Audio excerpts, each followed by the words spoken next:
आप देख रहे हैं ऑपरेशन गृह प्रवेश। आपके साथ मैं हूं निशांत चतुर्वेदी। धोखेबाज बिल्डर्स की अब खैर नहीं है, क्योंकि आज तक बन गया है अब आपकी आवाज। आज हमारी ये मुहिम पहुंची है लखनऊ में सबसे पहले पारस्वनाथ बिल्डर का सच देखिए। पैसे देने के बाद भी पिछले 1 दशक से लोग कर रहे हैं अपने घर का इंतजार। इनकी जो लालच है वो बढ़ता ही जा रहा है। घर होते हुए हम बेघर हैं, हमारे पास घर नहीं है।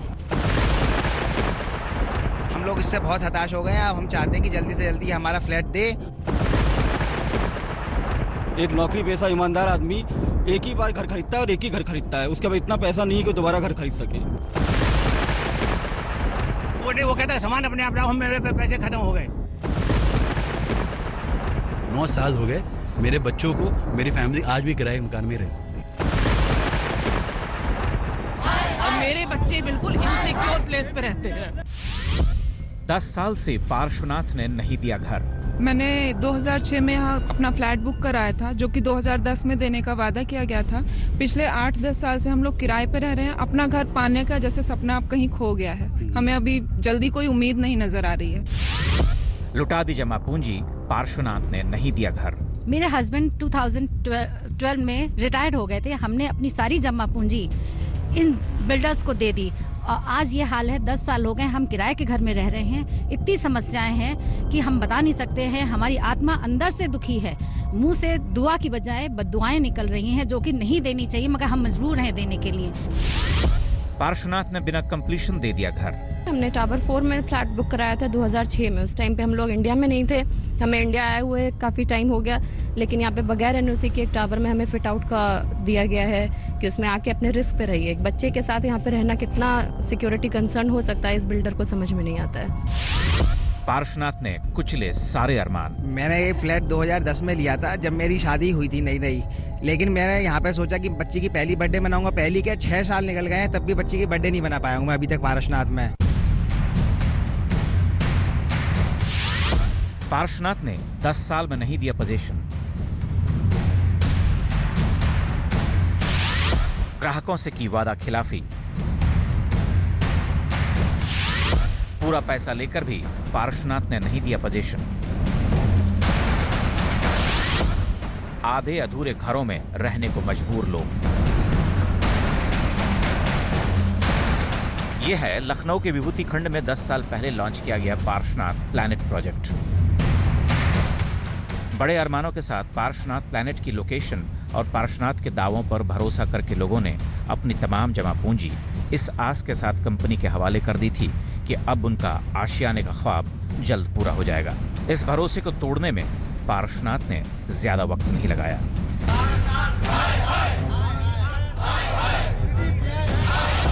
2006 में पार्श्वनाथ प्लैनेट प्रोजेक्ट को लॉन्च करके 2010 में पोजीशन देने का जो वादा किया था, वो 2016 यानी 10 साल बीतने के बाद भी पूरा नहीं किया गया है। ग्राहकों का आरोप है कि धोखाधड़ी में तो पार्श्वनाथ ने सबको पीछे छोड़ ही दिया, लेकिन लूटने में भी डेवलपर सबसे आगे निकल गया है। फिनिशिंग के लिए पार्श्वनाथ ने ग्राहकों से मांगा पैसा। पहले तो एरिया बढ़ाने जैसी तमाम तिकड़में लगाकर लोगों से तय रकम से कहीं ज्यादा वसूल लिया और अब घर की फिनिशिंग के नाम पर भी पल्ला झाड़ लिया है। मेरे पास पैसे नहीं है, मकान अपने आप बनाना पड़ रहा है। अब इस उम्र में हम बताइए मकान बना रहे हैं। 2006 में मकान बना के लिए बुक कराया था। 2007 में इंदिरा नगर का अपना मकान बेच कर इनको पैसा दिया, बैंक से लोन लिया, और मैं पिछले 8 साल से मारा घूम रहा हूँ। ग्राहकों का आरोप है कि डेवलपर की नीयत कभी भी घर का पोजीशन देने की थी ही नहीं। पार्श्वनाथ ने विदेशों में लगाया लोगों का पैसा। यहाँ पर प्रोजेक्ट्स बेचकर पैसा विदेशों में पहुंचा दिया गया और लोगों के साथ पार्श्वनाथ ने धोखा किया। बिल्डर कोई वजह नहीं बताता है। वो ये कहता है रिसेशन आ गया 2009 में, उसके बाद ऐसा हो गया वैसा हो गया, लेकिन सच्चाई ये है कि इन्होंने अपना पूरा पैसा जो है बाहर की कंट्रीज में स्टैश कर रखा है। पार्श्वनाथ पर प्लैनेट प्रोजेक्ट के पैसों को घुमाने का आरोप केवल एक ही जगह तक सीमित नहीं है। कमर्शियल प्रोजेक्ट में लगाया रेजिडेंशियल प्रोजेक्ट का पैसा। ग्राहकों का आरोप है कि प्लैनेट प्रोजेक्ट के बराबर में ही पारसनाथ ने एक कमर्शियल प्रोजेक्ट काफी बाद में लॉन्च किया। प्लैनेट प्रोजेक्ट का पैसा लगाकर करीब पूरा कर लिया गया है। कमर्शियल प्रोजेक्ट आप बगल में देखिए, कमर्शियल प्रोजेक्ट ऑलमोस्ट कंप्लीट है। वहां से इस पैसे को सिफॉन करके अलग लैंड बैंक बनाया गया, कमर्शियल प्रोडक्ट यहां बना करके उसको मनमाने कीमत पर दे रहा है। उसके अलावा तमाम इंक्रोचमेंट हमारे इस रेजिडेंशियल एरिया को इंक्रोच करता जा रहा है। 10 साल से अपने घरों का इंतजार कर रहे लोगों के दर्द का जरा भी एहसास पारसनाथ डेवलपर को नहीं है। पारसनाथ के धोखे ने मुश्किल किया घर चलाना। घर चलाना मुश्किल हो गया है और बच्चों का ख्याल रखना एक चुनौती है। मेरे हस्बैंड की डेथ जो है 2002 में हो गया और मेरे 2 छोटे बच्चे हैं। मैंने 2006 में ये सोच के फ्लैट लिया था कि मैं जब ऑफिस जाऊंगी मेरे 2 बच्चे सिक्योर प्लेस पे रहेंगे, खेलने कूदने का इंतजाम रहेगा। मैंने अपने सारा पैसा लगा दिया, मैंने काफ़ी लोन लिया हुआ है और मैं इस वक्त लोन भी पे कर रही हूँ और मैं अभी जो है किराए के मकान में रहती हूँ।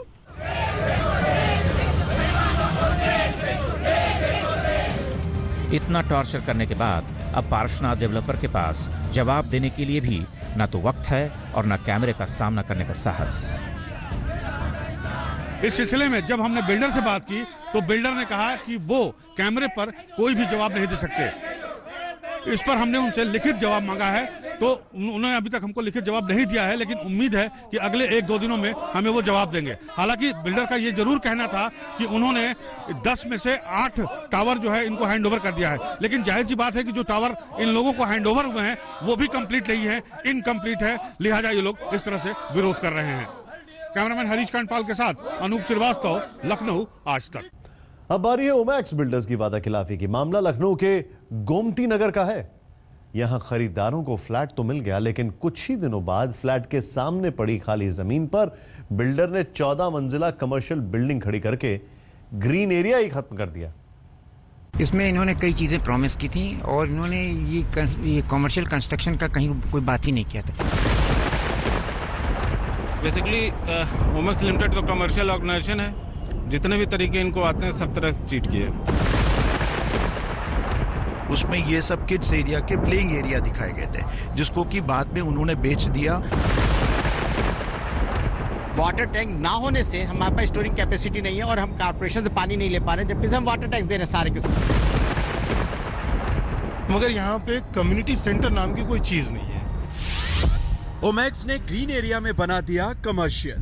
ये बिल्डिंग बनने से 11 और 1 नंबर टावर की प्राइवेसी चली गई है, फ्रेश एयर चली गई है, सनलाइट चली गई है और जिसको देखा था कि दूर तक दिखाई देगा, सुप्रीम हाई कोर्ट जो आ गया वो दिखेगा, वो सब खत्म हो गया है।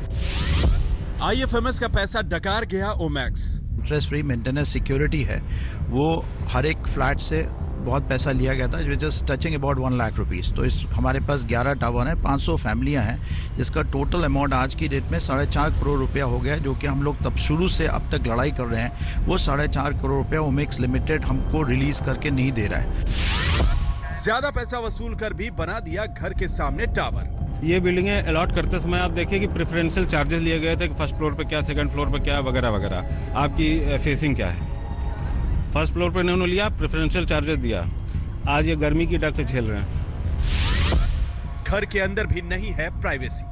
ये ग्लास सी थ्रू ग्लास है और इसमें तो वॉल होनी चाहिए पूरी, जिससे कि कम से कम हमारी प्राइवेसी रहे, हमारी सेफ्टी एंड सिक्योरिटी रहे। यहाँ पे एक ग्लास की वॉल से हमारी सिक्योरिटी जो है वो खतरे में है।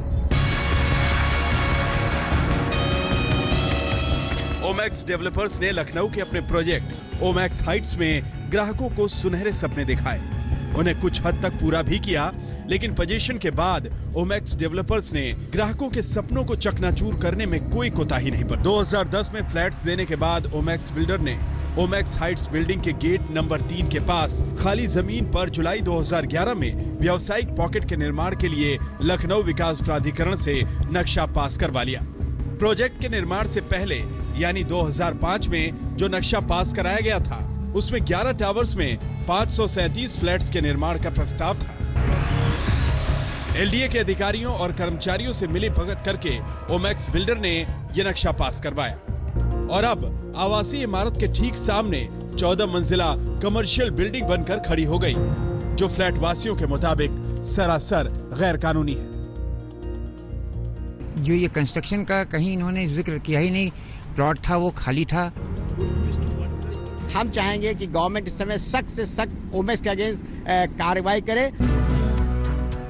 ओमैक्स को ये फ्लैट्स 2008-9 में हैंडओवर करने थे।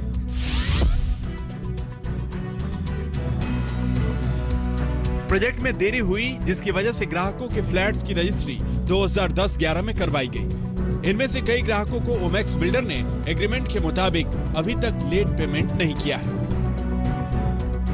बेचने में इन्होंने करीब 1.5-2 साल जो है वो डिले किया है, जिसमें कुछ लोगों को पैसे दिए गए हैं। पूरे पैसे नहीं दिए गए, पैसे दिए गए हैं डिले के कुछ।